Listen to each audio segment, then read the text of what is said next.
അറിയാത്തത് പറയാൻ പാടില്ല.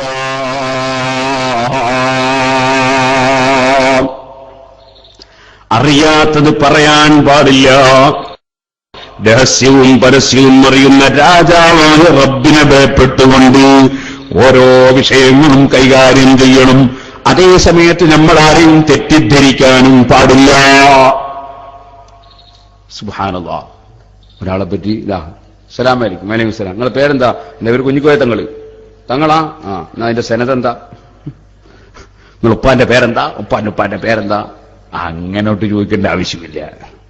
അങ്ങനെ തജസ്സുസ് ചെയ്യാൻ അല്ലാഹു തആല നമ്മളോട് പറഞ്ഞിട്ടുമില്ല. തജസ്സുസ് ചെയ്യാൻ പോകേണ്ടതുമില്ല. തജസ്സുസ് എന്ന് പറയുന്നത് മുഅ്മിനീൻ കൽപ്പിച്ച സംഗതിയല്ല.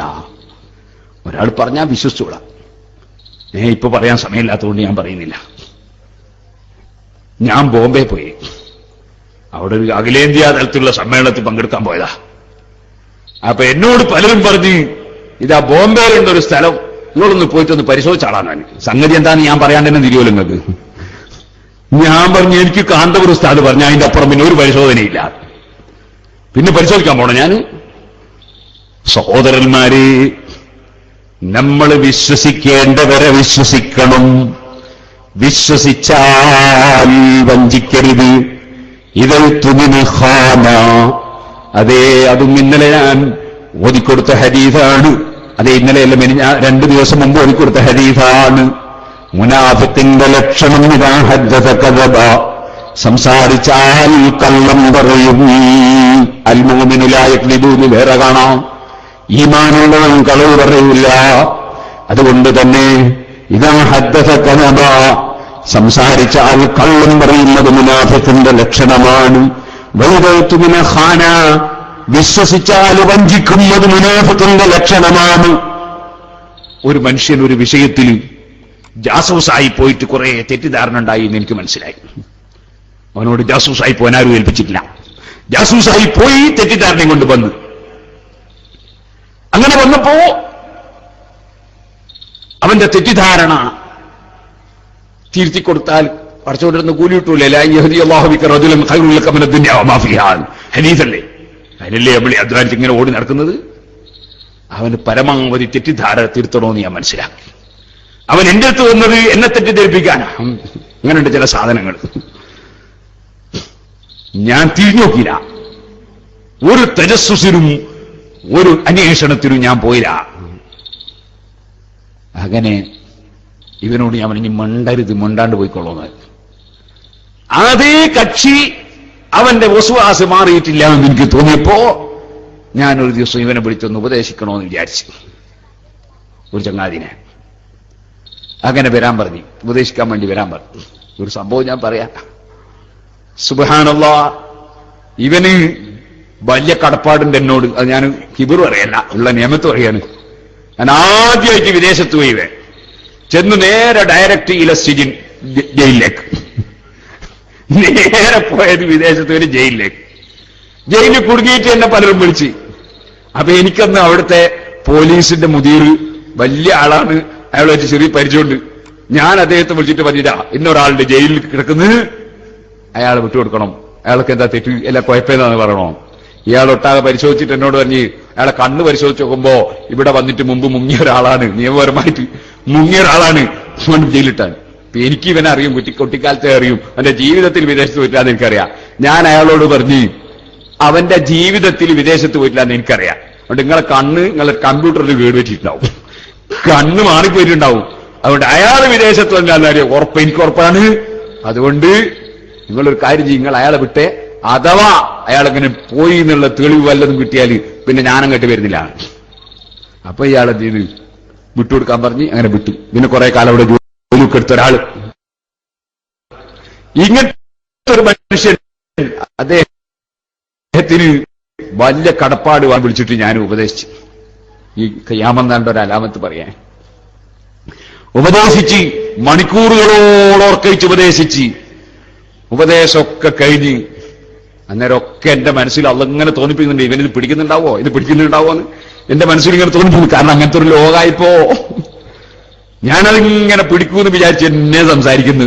ഇടയ്ക്ക് ഞാൻ ഇനി പിടിക്കുന്നുണ്ടോ എന്ന് ഇടയ്ക്ക് ചോദിക്കുന്നുണ്ട്. ഞാൻ അവനെ പിടിക്കുന്നൊന്നുമില്ല എന്നൊക്കെ പറഞ്ഞ് സംസാരിച്ച് അപ്പൊ ആദ്യത്തിൽ വലിയ ജോറിൽ വന്ന ഇവന്റെ ആകെ എന്റെ മുന്നിൽ അല്ലാഹുഅല മുന്നിൽ ആകെ അതിനൊക്കെ തെറ്റിദ്ധാരണൊക്കെ തിരിച്ച രൂപത്തില് ഇവൻ തിരിച്ചു പോയിട്ട് വൈകുന്നേരം എനിക്ക് വിവരം കിട്ടി, ഇവൻ ഇതൊക്കെ പിടിച്ചിട്ട് വേറൊത്ത് എനിക്ക് കൊടുത്തിട്ടുണ്ട് എന്ന് വിവരം കിട്ടിയപ്പോ ഞാൻ ഇവനെ വിളിച്ച്, അല്ലടാ നീ ഇതൊക്കെ പിടിച്ചിട്ട് വേറൊത്തിന് കൊടുത്തു പറഞ്ഞല്ലോ. അത് ഉസ്താദെ നിങ്ങൾ എന്നോട് പറഞ്ഞിട്ടില്ലേ, ഞാനവിടെ വരുന്ന സമയത്ത് എന്റെ മനസ്സിലുള്ള അതൊക്കെ പോരുന്ന സമയത്ത് മാറിയെന്നറിയില്ലേ. ഇപ്പൊ വരുന്ന സമയത്ത് ഒരാൾ എന്ത് ചെയ്തിട്ടുണ്ട്, പിടിക്കാൻ വേണ്ടി ഒരു സാധനം എന്റെ അടുത്ത് 2 ആൾ കൂടി തന്നിട്ടുണ്ട്, അത്തന്ന സാധനത്തിൽ ഞാൻ പിടിച്ചിട്ടുണ്ട്, അത് ഞാൻ മടക്കി കൊടുത്തിട്ടുണ്ട്. ചതിന്റെ ഒരു കോലം നോക്ക് നിങ്ങൾ. വൈദത്തുമിന ഖാന, വിശ്വസിച്ചാൽ വഞ്ചിക്കുക. അതാര ലക്ഷണമാണ് സുഹൃത്തുക്കളെ? ഈമാനില്ലാത്തവന്റെ ലക്ഷണമാണെന്ന് ഇമാം ബുഖാരി റിപ്പോർട്ടിന് ഹദീസാണ്. അൽഹംദുലില്ലാ, ഞാൻ സന്തോഷം പറയട്ടെ, റബ്ബ് തന്നൊരു നിഅമത്ത്. ഞാൻ SSF-കാരനായിരുന്ന കാലത്ത് വാഴക്കാട്ട് പോയി, കണ്യത്ത് ഉസ്താദിനെ പലരും കൊണ്ടുപോയി അതാ സ്റ്റേജിൽ പങ്കെടുപ്പിക്കുന്ന ഒരു കാലമാണ്. ഞാൻ അവിടെ കണ്യത്ത് ഉസ്താദിനെ കാണാൻ പോയി. അല്ലാഹുവിന്റെ ദർജ വർദ്ധിപ്പിച്ചു കൊടുക്കട്ടെ. നിങ്ങൾ ബഷീർ മാസ്റ്ററോട് ചോദിക്കൂ, വാഴക്കാട്ടുള്ള സുന്നി പ്രവർത്തകരോട് ചോദിക്കൂ. കണ്യത്ത് ഉസ്താദിന്റെ വീട്ടിൽ പോകുമ്പോ SSF-ന്റെ കുട്ടികൾ എന്ന് പറഞ്ഞ ഉസ്താദ് എന്താ പറയുന്നതെന്ന്, നമുക്ക് പിടിച്ചെടുക്കാനുള്ള സാധനമുണ്ട്, നമ്മൾ പിടിച്ചെടുക്കല്ലേ എന്ന് ചോദിച്ചു. ഞാൻ പറഞ്ഞു ഇല്ല, ഉസ്താദ് വലിയ മഹാനാ, വലിയ ആലിമ. ഒരാലിമിന്റെ മുന്നിൽ പോകുമ്പോ നമ്മൾ അതപോടെ പോകണം, അതപോടെ ചോദിക്കണം. ആ ആലിമ അറിയാതെ അദ്ദേഹത്തിന്റെ വാക്ക് നമ്മൾ സുന്നത്ത് ജമാഅത്തിന്റെ ആലിമീങ്ങളുടെ പിടിച്ചെടുക്കാൻ പാടില്ല. അത് അതബുകേടാണ്. അതബുകേട് ചെയ്താൽ വലിയ മുസീബത്ത് സംഭവിക്കും. അതുകൊണ്ടായാലോ ഹിദായത്ത് കിട്ടും. കണ്ടില്ലേ, മൂസാ നബി അലൈഹി സ്വലാത്തു വസ്സലാമിനോട് മത്സരിക്കാനാ വന്ന സാഹിരീങ്ങൾ. പക്ഷെ അതബ് കാണിച്ചു. എങ്ങനെ അതബ് കാണിച്ചത്? ആദ്യം നിങ്ങളോ തുടങ്ങുന്നത് നമ്മളോ തുടങ്ങുന്നതിന് സമ്മതം ചോദിച്ചു. നിങ്ങളോ തുടങ്ങുന്നത് നമ്മളോ തുടങ്ങുന്നത് സമ്മതം ചോദിച്ചപ്പോ അതബായി. അതുകൊണ്ട് സാഹിരീങ്ങൾക്ക് മുഴുവൻ ഹിദായത്ത് ലഭിച്ചു. നേരെ മറിച്ച് അതബ് വീട് കാണിച്ചു. ബല്ലമൂന് ബാവുറാവ് വലിയ മഹാനായി അത്ഭുതങ്ങൾ പലതും അറിയവനാണ്. പക്ഷേ മൂസാ നബിക്കെതിരെ കൈയുയർത്തി പ്രാർത്ഥിച്ചു. മസലുഹു കമസലിൽ കൽബീനായെ പോലെയായിരുന്നു ഖുർആൻ. അത് വലിയ വിഷയമാ. മഹാനായ കണ്യത്ത് ഉസ്താദിന്റെ ഒരൊറ്റ വാക്ക് പിടിക്കാൻ പറ്റൂല എന്ന് ഞാൻ പറഞ്ഞു. ഇന്നും നിങ്ങൾ ചോദിക്കൂ, ബഷീർ മാസ്റ്റർ അടക്കമുള്ള വാഴക്കാട്ട പ്രവർത്തകരോട് ഞാനിത് പറഞ്ഞു വരുന്നത്, അതബ് കേട് ചെയ്താൽ വെളിച്ചത്തിന് കേട് വന്നുപോയി. അതബോടെ ജീവിച്ചോളണം. അതബ് കേട് ചെയ്താൽ വെളിച്ചത്തിന് കേട് വന്നുപോയി. ആദരിക്കപ്പെടേണ്ട ഒന്നിനോടും അതബ് കേട് വന്നുകൂടാ.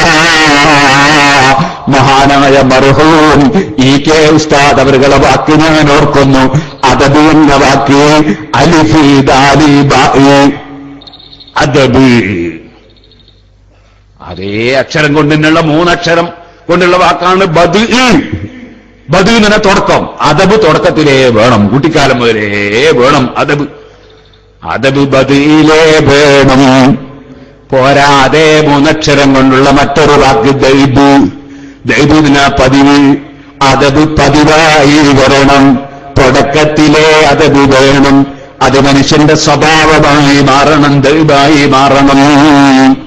സുബ്ഹാനല്ലാഹ്. അതുകൊണ്ട് തന്നെ വേറൊരു വാക്ക് അതാണ് അബദ്. അതേ എന്നെന്നും മരിക്കുന്നത് വരെ അതബ് പാലിച്ച് ജീവിക്കാൻ കഴിയണം. അതവന്ന് പോയാൽ നഷ്ടം വന്നു പോയി, വെളിച്ചം കെട്ടുപോയി. പടച്ചറബേ, അതോടെ ജീവിച്ച് മരിക്കാൻ നീ ഞങ്ങൾക്ക് ഭാഗ്യം തരണേ അല്ലാഹ്.